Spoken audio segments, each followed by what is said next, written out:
Graça e paz do Senhor Jesus. Segundo Samuel, capítulo 6. Mais uma vez, Davi reuniu todos os escolhidos de Israel em número de 30.000. Davi se levantou e, com todo o povo que tinha consigo, partiu para Baalá de Judá, para de lá trazer a arca de Deus, diante da qual se invoca o nome do Senhor dos Exércitos, que se assenta acima dos querubins. Puseram a arca de Deus numa carroça nova e a levaram da casa de Abinadab, que ficava numa colina. Uzá e Aiô, filhos de Abinadab, conduziam aquela carroça.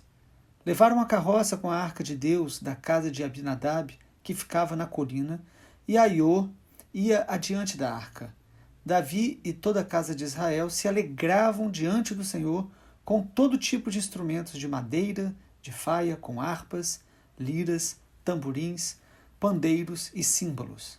Quando chegaram à eira de Nacon, Uzá estendeu a mão para segurar a arca de Deus, porque os bois tropeçaram. Então a ira do Senhor se acendeu contra Uzá, e Deus o feriu ali por esta irreverência. E Uzá morreu ali, ao lado da arca de Deus. Davi ficou irado, porque o Senhor havia irrompido contra Uzá, e chamou aquele lugar de Pérez Uzá, até o dia de hoje. Naquele dia Davi teve medo do Senhor e disse: como poderei levar comigo a arca do Senhor? Davi não quis levar a arca do Senhor para junto de si, na cidade de Davi, mas fez com que fosse levada para a casa de Obed-edom, o geteu. Assim, a arca do Senhor ficou na casa de Obed-edom, o geteu, durante 3 meses, e o Senhor o abençoou e a toda a sua casa. Avisaram ao rei Davi, dizendo: o Senhor abençoou a casa de Obed-edom e tudo que ele tem, por causa da arca de Deus.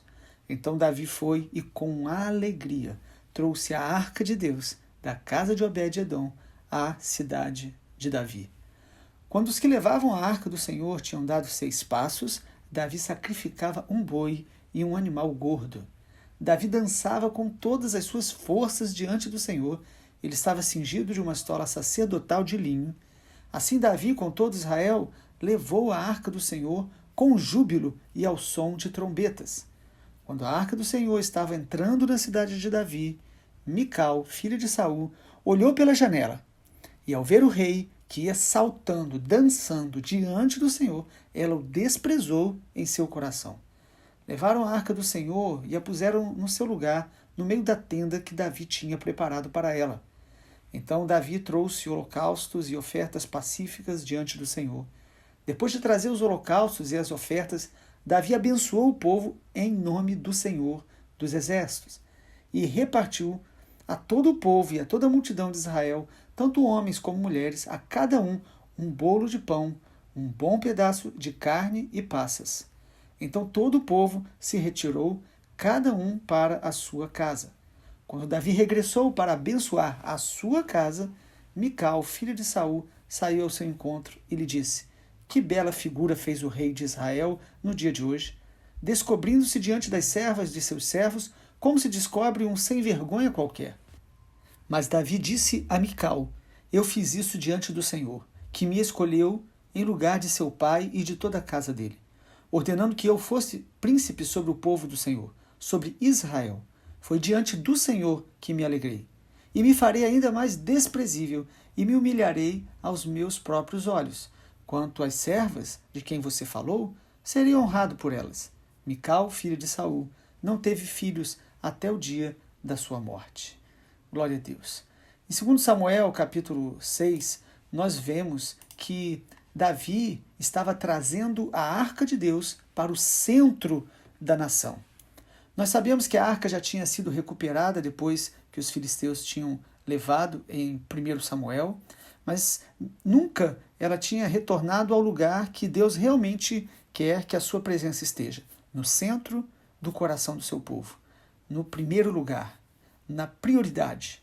Então, a primeira lição que a gente aprende quando Davi traz a arca do Senhor para o centro da nação é o desejo de Davi pela primazia de Deus. Sabe, irmãos, a gente tem visto que Davi amava a Deus. Ele amava buscar a presença de Deus, não apenas as bênçãos. Por isso, ele demonstra que, assim que ele assume o reinado de maneira geral sobre todo Israel, a primeira decisão que ele toma, ele reúne o exército, não para uma guerra, não para conquistar algo contra os inimigos, mas ele reúne a todos para trazer a arca, que simbolizava a presença de Deus, para o centro da adoração do povo de Israel. Ele compreende então que a adoração ela deveria ser um estilo de vida. Tudo que fazemos, nós devemos fazer para a glória de Deus. Davi ele era rei nesse momento, ele guerreava, ele tinha uma rotina administrativa, ele era pai, ele era marido, mas ele deixa claro que a maior ocupação da vida dele era a oração, a adoração, a busca pela primazia do Senhor. Em segundo lugar, a gente percebe também aqui nesse texto que a maneira que Davi e o povo de Israel traz a arca foi uma maneira errada. Deus tinha revelado a Moisés como deveria ser carregada a arca do Senhor. No ombro dos levitas, havia ali todos sacrifícios que eram feitos, mas Davi, que era tão zeloso de consultar o Senhor, talvez por um momento de muita alegria e até com o desejo no coração dele, era até puro de trazer realmente a arca do Senhor, mas aqueles homens que estão ali ao redor, eles não se preocupam de fazer as coisas da maneira certa. Às vezes a gente acha que o mais importante é o coração, e realmente Deus vê o coração, mas Deus também vê as nossas atitudes, e nós não podemos agir fora da vontade, fora da palavra de Deus. A palavra de Deus estabelecia como deveria ser carregada a arca, mas eles preferem, de qualquer maneira, colocam um carro de boi e os bois para puxarem, e quando aqueles bois tropeçam, é algo terrível, porque um homem chamado Uzá, ele tenta segurar ali a arca e ele cai fulminado, morto naquele momento pelo juízo de Deus. Esse juízo de Deus, ele aparentemente é duro, mas Deus está mostrando para Davi e para todo Israel que Deus é santo, que Deus ele deve ser sempre buscado e sempre nós devemos nos voltar para o Senhor com honra ao seu nome, com reverência, com respeito, mas usar que ele morre de maneira tão terrível e nós precisamos aprender com tudo isso, né? Porque o Senhor ele quer realmente que nós o adoremos, mas a maneira de adorar a Deus é estabelecida pelo próprio Deus, com santidade, com temor, com toda a reverência, porque ele é digno. Em terceiro lugar, além da gente ver aí a primazia de Deus para Davi, a maneira errada de buscar, nós vamos ver agora as maneiras erradas que Davi reagiu diante da correção de Deus. A primeira maneira errada foi que Davi ficou irado, mas é muito importante perceber que de maneira nenhuma isso vai ofender a Deus.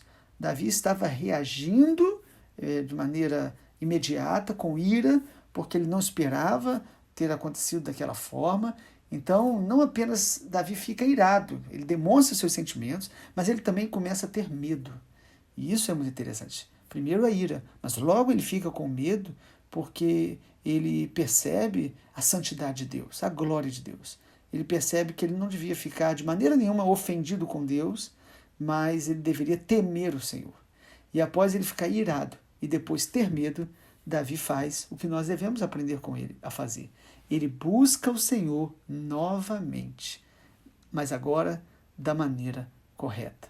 Então, Davi ele se quebranta após esse juízo de Deus. Irmãos, como é importante. Quando a gente percebe que nós erramos, que nós, de alguma forma, estamos sendo reprovados por Deus, é importante não que a gente desista, não que a gente se entregue ao medo, muitas vezes fugindo de Deus, mas que a gente possa se realinhar e voltar a buscar o Senhor, de acordo com a sua palavra. A Bíblia fala que Caim, por exemplo, ele foi reprovado por Deus, e Deus chegou e disse: Caim, se você proceder de maneira correta, você será aceito. Mas Caim preferiu não se submeter à correção de Deus. Davi então se submete, ele traz a arca de volta da maneira correta, e é muito interessante perceber aí no versículo 12 que ele abençoa, ou melhor, ele percebe que a arca abençoou uma família, quando ele sabe da notícia que na casa de Obed-edom, onde a arca ficou, Deus trouxe um favor especial, uma bênção especial, irmãos. Ele se alegra, porque nós sabemos que a presença de Deus, ela deve realmente ser buscada, porque Deus é digno, porque Deus é santo, e porque a presença de Deus, ela traz um favor especial sobre a nossa vida e sobre a nossa família.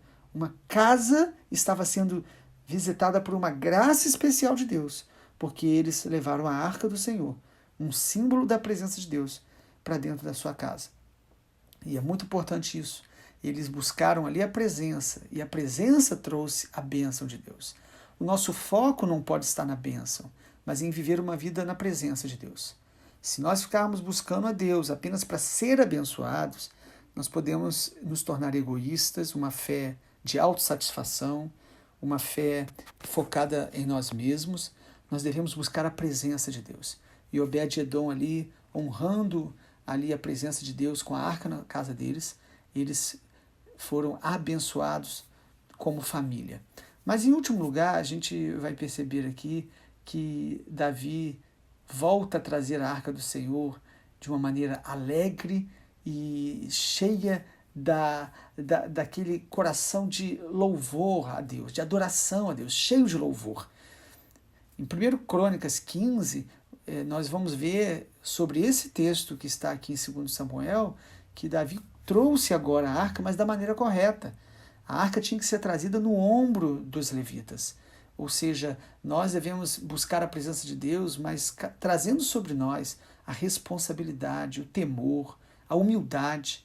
Davi, ele não apenas se alegra, transborda de louvor, mas ele também, a cada 6 passos, ele sacrifica um animal, que cada sacrifício desse, nós sabemos que na antiga aliança era uma sombra, ou seja, um símbolo daquilo que na nova aliança é realmente manifestado através de Jesus como Cordeiro de Deus. Mas o que Davi mostra para a gente aqui é que para trazer de volta a presença de Deus, nós precisamos fazer da maneira de Deus, de acordo com a palavra de Deus. Nós devemos nos alegrar, cheio de louvor a Deus. E nós devemos também, irmãos, estar dispostos sempre a oferecer a Deus sacrifícios de louvor. Na antiga aliança, os sacrifícios eram de animais, agora Jesus é o sacrifício perfeito, e nós devemos oferecer a Deus a nossa vida como sacrifício vivo, santo e agradável a Deus. Em Hebreus, a Bíblia diz que nós devemos oferecer sempre sacrifício de louvor, que é fruto de lábios que confessam o seu nome. Ou seja, uma vida de obediência a Deus, de renúncia, de cruz em nosso caráter, em nossas vontades, é a maneira que nós temos de realmente estar sacrificando ao Senhor. Sacrifícios de louvor, de amor, de obediência para a glória de Deus. E Davi então faz assim, a arca do Senhor é trazida de volta ao centro da nação de Israel, o povo se alegra junto com Davi, Davi se expressa agora com liberdade, mostrando aqui que ele experimentou o perdão de Deus, a graça, ele não estava mais debaixo de culpa, de medo. Deus, ele perdoa e ele restaura plenamente o nosso coração, a nossa alegria, a nossa espontaneidade, o nosso serviço para Deus. E Davi retorna, abençoa o povo e abençoa a sua casa. Como é importante, irmãos, quando nós estamos realmente buscando a presença de Deus, nós experimentamos o Senhor, nós precisamos voltar para casa e abençoar o nosso lar. Davi abençoa a sua casa. Nós precisamos abençoar nosso cônjuge, nossos filhos, nossos pais. Nós precisamos tudo aquilo que experimentamos em Deus. Nós devemos abençoar a nossa família. E quando Davi chega em casa, encontra uma cena muito ruim. A sua esposa Mical, que era filha de Saul, e ele havia casado com ela, inclusive quando ele teve a vitória sobre Golias, uma das recompensas foi Mical. Mas essa mulher agora desonra Davi. Sabe, irmãos, que tristeza. Enquanto Davi adora Deus, Mical critica um adorador. E ela é disciplinada por Deus, inclusive. Mas Davi não é intimidado pela crítica de Mical, pela palavra dura de Mical. Às vezes nós vamos enfrentar isso. Buscando ao Senhor, teremos que ouvir críticas, questionamentos. Davi, ele reafirma a sua identidade. Ele diz, eu sou adorador, ou seja, Ele demonstra isso com as palavras, dizendo que ele estava disposto a se humilhar, a buscar, a se derramar diante do Senhor de todo o coração. E ele ainda faria isso muito mais, todas as vezes que for necessário. Ele queria realmente adorar ao Senhor com todo o seu coração, porque Davi tinha consciência que ele nasceu para a glória de Deus. Ele era um adorador. Que Deus nos abençoe, que nós possamos buscar sempre a primazia do Senhor na nossa vida. Pai amado, obrigado porque a Tua palavra nos inspira, nos encoraja, nos ensina, nos corrige. Nós queremos Te agradecer pelo testemunho que este texto nos traz, da importância de trazermos a presença do Senhor como primazia no nosso coração, como centro da nossa vida. Nós não queremos viver do nosso próprio jeito e pedindo que o Senhor nos abençoe. Nós queremos viver a Tua vontade, buscando a Tua presença em primeiro lugar, o Teu reino em primeiro lugar. E, ó Deus, quando nós somos reprovados, que o Senhor possa nos corrigir e nos realinhar para que possamos voltar a Te adorar de todo o coração, com toda a nossa alegria. Em nome de Jesus, nós Te pedimos. Amém, Senhor.